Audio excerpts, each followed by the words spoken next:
Hello dear students.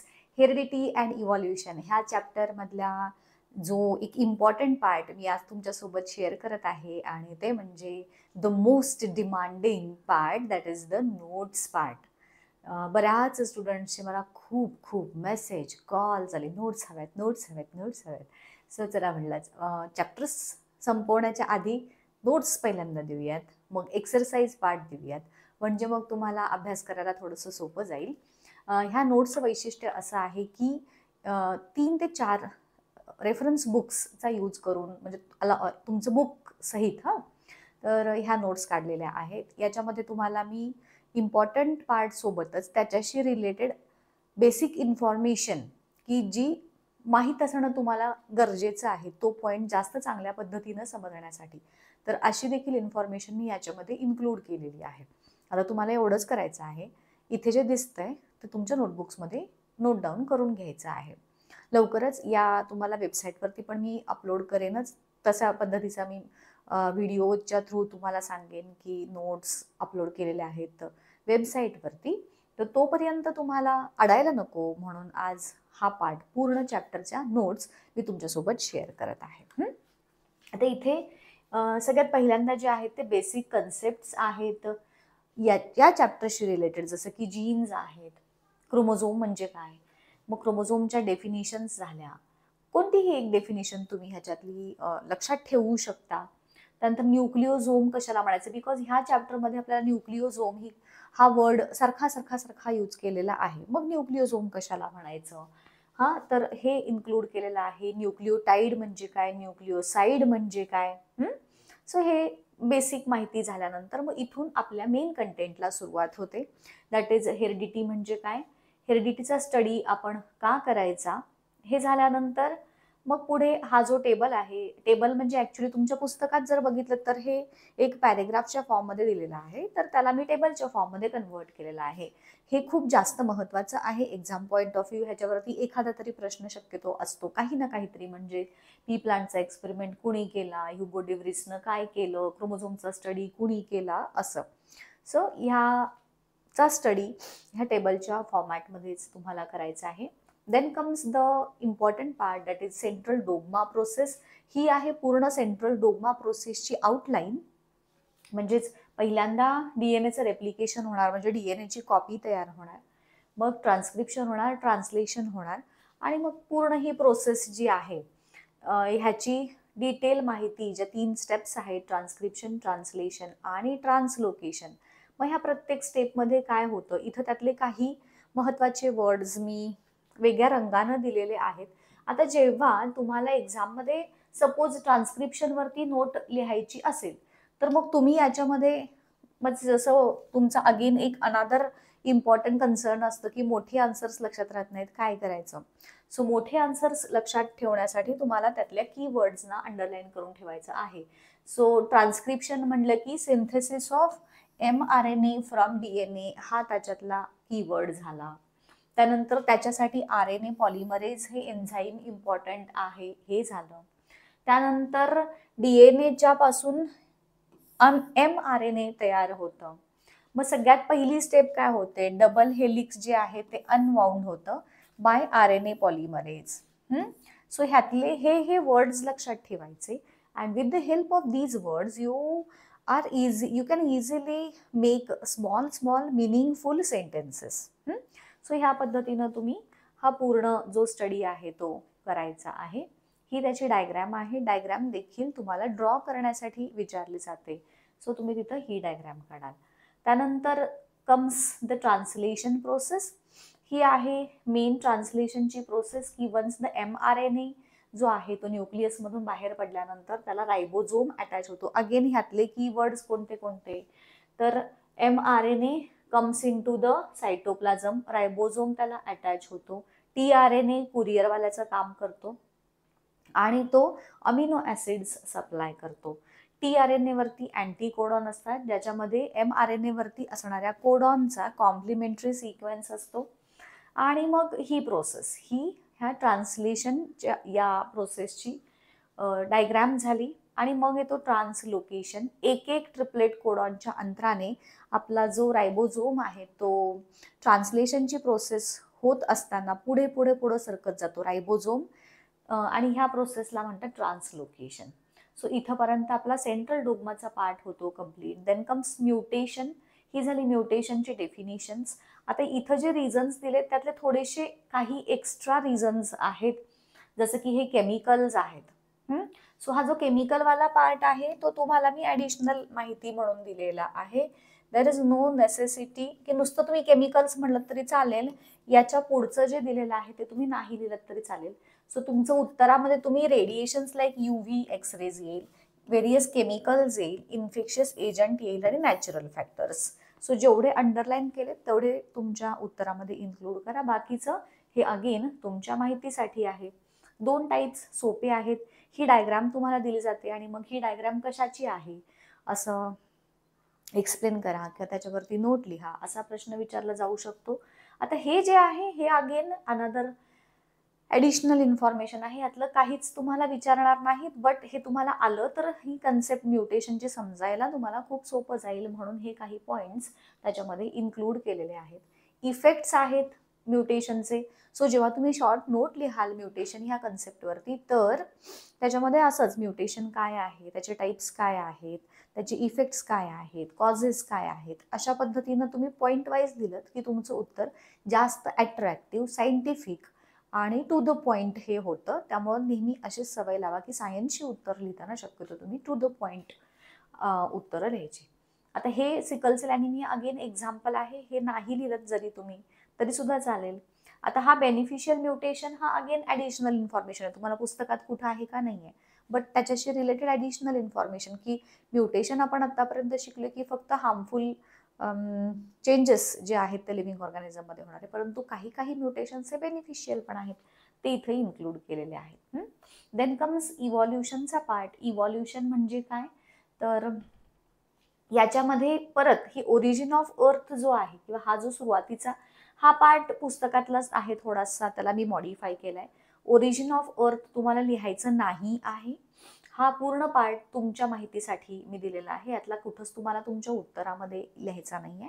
Notes आहेत म्हणून मी तुम्हाला हे ॲडिशनल दिले आहे. याच्यानंतर जेव्हा मी तुम्हाला क्वेश्चन आन्सरचा व्हिडिओ जेव्हा आपण बघू तर त्याच्यामध्ये मी तुम्हाला टू द पॉइंट म्हणजे जे कसा प्रश्न विचारला की काय लिहायचं हे तुम्हाला मी त्या व्हिडिओत सांगते. ह्या नोट्स आहेत त्यामुळे ह्याच्यात तुम्हाला बरीचशी ॲडिशनल इन्फॉर्मेशन पण दिसेल. त्यानंतर मग येतं इव्हॉल्युशनची प्रोसेस. मग ही जेव्हा तुम्हाला इव्हॉल्युशनवरती शॉर्ट नोट 2 मार्कांसाठी वगैरे विचारली जाते त्याच्यात तुम्ही हे लिहाल की प्रोसेस ऑफ इव्हॉल्युशन बद्दल काय. आणि मग ओरिजिन ऑफ लाईफ हा जो पार्ट आहे हे इव्हॉल्युशनमध्येच येतो, बट जेव्हा तुम्हाला इव्हॉल्युशन 2 मार्कांसाठी असेल तुम्ही हा वरचा पॅरेग्राफ लिहाल आणि जेव्हा इव्हॉल्युशनवरती तुम्हाला मोठा 3-5 मार्कांचा प्रश्न असेल तेव्हा तुम्ही हे लिहाल. हे देखील तुम्ही लिहित असताना मी तुम्हाला सांगितलेलं होतं की तुम्ही काय करणार आहात, ह्याचा फ्लोचार्ट बनवायचा आहे. 3.5 billion years ago life originate झाली, मग सिम्पल एलिमेंट्स, मग सिम्पल कंपाऊंड्स, मग आता ह्याच्यामध्ये जी नावं दिलीत बघा अगेन मी अमोनिया, मिथेन ही तुमच्या माहितीसाठी आहेत.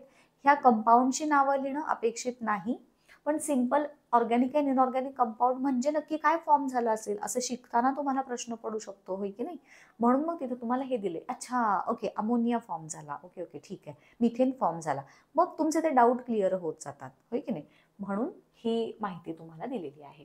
मग कॉम्प्लेक्स कंपाऊंड तयार होतात एवढं तुम्हाला पुस्तकात दिलंय, पण मग कॉम्प्लेक्स कंपाऊंड म्हणजे काय तयार झालं असेल असा अगेन तुम्हाला प्रश्न पडणार. मग कॉम्प्लेक्स कंपाऊंड म्हणजे प्रोटीन, न्यूक्लिक ऍसिड हे एकदा कळलं की ओके चला क्लिअर झालं. सो कन्सेप्च्युअल अंडरस्टँडिंग जास्त चांगल्या पद्धतीनं होण्यासाठी मी इथे काही एक्झाम्पल्स तुम्हाला दिलेली आहेत. त्यानंतर हे सगळं तुम्हाला मी शिकवत असताना तुम्हाला मी फ्लोचार्टच्या स्वरूपात दिलेलं आहे. लिहून घेताना तुम्ही फ्लोचार्टच्या स्वरूपात लक्षात ठेवा आणि लिहिताना ह्या पद्धतीनं लिहायचं. लिहिण्याची टेक्निक वेगळी, लक्षात ठेवण्याची टेक्निक वेगळी. सो ते व्यवस्थित तुम्हाला जमलं पाहिजे. आणि मग comes the theory of evolution. Theory of evolution जेव्हा तुम्हाला प्रश्नाचं उत्तर द्यायचं तेव्हा तुम्ही त्याच्यामध्ये प्रोटोप्लाझम बद्दल लिहाल. मग प्रोटोप्लाझम म्हणजे काय तर फर्स्ट लिव्हिंग मटेरियल आहे. मग त्याच्यापासून कशा पद्धतीने लिव्हिंग ऑर्गॅनिझम्स मधली व्हरायटीज डेव्हलप होत गेल्या हे तुम्ही सांगाल. त्यानंतर मग इव्हिडन्सेस ऑफ इव्हॉल्युशन, मॉर्फॉलॉजिकल मध्ये अनाटॉमिकल एव्हिडन्सेस मध्ये ह्याच्यात मी चित्र मुद्दा म्हणून इन्क्लूड केलेली नाही आहेत बिकॉज माहिती आहेत तुम्हाला तो पार्ट जो सोपा सोपा आहे तो. आता ह्याच्यात जर तुम्ही कॉम्पिटिटिव्ह एक्झाम्स देत असाल जसं की ऑलिम्पियाड सारख्या, तर त्याच्यात तुम्हाला हे जे आहेत ना अनाटॉमिकल एव्हिडन्सेस ह्याच्यामध्ये हे होमोलॉगस ऑर्गन आणि अॅनालॉगस ऑर्गन हा पार्ट येतो. अगेन हा it is useful for competitive exams आणि नोट्स आहेत म्हणून ॲडिशनल दिलेले आहे. परीक्षेत तुम्हाला होमोलॉगस अॅनालॉगस असं काहीच लिहायचं नाही आहे. मग होमोलॉगस कोणाला म्हणायचं, तर ज्यांचे ऑर्गन्स डिफरंट फंक्शन्स परफॉर्म करतात परंतु बेसिक स्ट्रक्चर त्यांचं सेम असेल. मग त्यांची एक्झाम्पल्स काय काय आहेत, ॲनिमल मधले असणारे होमोलॉगस ऑर्गन कोणते, प्लांट मधले असणारे होमोलॉगस ऑर्गन्स कोणते, हे जस्ट तुम्ही एकदा वाचून घेतलं की तुम्हाला कळून जाईल. दुसरी त्याच्या अगेन्स्ट विरुद्ध जी कन्सेप्ट आहे ती म्हणजे अॅनालॉगस ऑर्गन्सची. अॅनालॉगस ऑर्गन्स कुणाला म्हणायचं की मग ज्यांचे फंक्शन सिमिलर आहेत परंतु डिफरंट बेसिक स्ट्रक्चर्स असतील असे. सो होमोलॉगस आणि अॅनालॉगस हे दोन ऑर्गन्स जे आहेत ते वेगवेगळ्या कन्सेप्ट आहेत, अपोजिट कन्सेप्ट आहेत. आणि मग इथं परत त्यांची एक्झाम्पल्स येईल. ॲनिमल्स मधले अॅनालॉगस ऑर्गन्स कोणते, प्लांट्स मध्ये असणारे अॅनालॉगस ऑर्गन्स कोणते. देन कम्स द वेस्टिजियल ऑर्गनचा पार्ट, खूप जास्त महत्वाचा आहे. हे वेस्टिजियल ऑर्गन्स त्यांची बेसिक माहिती आणि मग इथे एक्झाम्पल्स दिलेली आहेत की कोणता वेस्टिजियल ऑर्गन आपल्यामध्ये नॉन फंक्शनल आहे परंतु अदर ॲनिमल्समध्ये हे आहे. आता इथं निक्टिटेटिंग मेम्ब्रेनचा लिहायचा राहिला. सो निक्टिटेटिंग मेम्ब्रेन मी तुम्हाला शिकवताना मात्र सांगितलंय की निक्टिटेटिंग मेम्ब्रेन हे थर्ड आयलिड जे आहे ते ॲम्फिबियन्स, रेप्टाइल्स, इवन बर्ड्स यांच्यामध्ये फंक्शनल आहे for the protection of eye. So हे तुम्ही तिथं सांगाल. Then comes the paleontological evidences. Again इथं देखील ह्या सगळ्या डेफिनिशन्स आहेत. मग त्यानंतर येतो फॉसिल्स फॉर्म कसे होतात. आता त्यामध्ये हे जे निळ्या रंगात तुम्हाला दिसतंय ऑब्विसली ती सगळी ॲडिशनल माहिती आहे की फॉसिल फॉर्म होताना ज्या त्याच्या कॅटेगरीज आहेत की कुठं कशा कशावरती फॉसिल्स फॉर्म होऊ शकतात, मग त्याचे प्रकार काय आहेत, ही सगळी प्रोसेस ऑफ फॉसिल फॉर्मेशन ही निळ्या ह्याच्यामध्ये जे जे दिसतंय तुम्हाला ही ॲडिशनल माहिती आहे. आणि ते ॲडिशनल आहे हे ओळखण्यासाठी म्हणून मी तुम्हाला इथे निळ्या रंगाच्या शाईमध्ये दाखवलंय सो दॅट कळेल तुम्हाला की हा हे वेगळं आहे म्हणून. आता हे एज ऑफ फॉसिल परत आपण जे डिसाईड करतो तर त्याच्यासाठीच्या वेगवेगळ्या मेथड आहेत. पहिली आहे रिलेटिव्ह मेथड, नंतर डेट द रॉक मेथड आणि नंतरची जी आहे ती आपल्याला पुस्तकात जी आहे ती कार्बन डेटिंग मेथड. मग परत ब्लॅक मध्ये आलं म्हणजे आता हे तुम्हाला लिहायचं आहे परीक्षेत. कार्बन डेटिंग मेथड त्याच्याबद्दलची डिटेल इन्फॉर्मेशन तुम्हाला इथं दिलेली आहे.